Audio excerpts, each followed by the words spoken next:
Hello, my name is James, and welcome to the Altruis Advisor Group Knowledge Center. Trying to choose between an HMO, PPO, EPO, or POS plan. Sounds like alphabet soup, right? Let's break down what these plan types actually mean so you can pick the one that fits your life best. Health maintenance organizations, or HMOs, tend to have the lowest premiums, which is nice. It's important to keep in mind that HMO plans will typically require you to pick a primary care doctor and get referrals to see any specialists. In addition, you typically have limited access to care outside of your defined network. This means if you are outside of your service area, you will likely have access to emergency room care only. However, if you don't travel very often and are comfortable with the limitations of these types of plans, you will likely save a good amount of money each month on your premiums. Preferred provider organizations, or PPOs, will typically provide more flexibility and allow you to see any provider you wish without having to get a referral. In addition, PPO plans allow you to access care outside of your defined network as well. The downside to this level of flexibility is that it comes at a cost.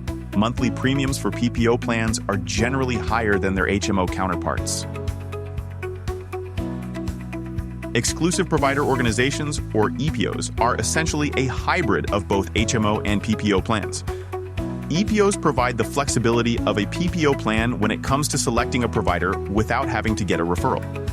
However, they do incorporate the limitation of emergency room coverage only if you are outside of your service area, much like an HMO.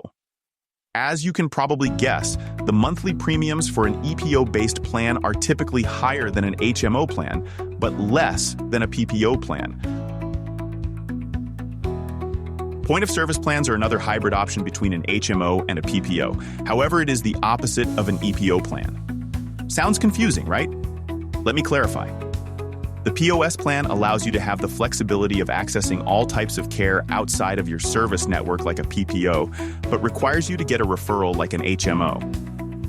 So, essentially, it offers the opposite benefits of an EPO plan.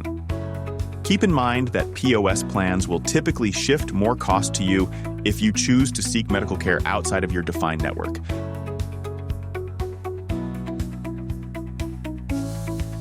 We've thrown a lot at you in this tutorial, so let's summarize with some key takeaways. 1. HMO plans generally offer the lowest premiums, but they have less flexibility. 2. PPO plans generally offer the highest premiums because they offer the most flexibility. 3. EPO plans are a hybrid option that don't require referrals and limit your out-of-network coverage. 4. POS plans are also a hybrid, similar to EPO plans, but offer access to out-of-network care. Not sure which plan type fits your style? That's where we come in. Call or click and we'll help you match a plan to your health needs and budget.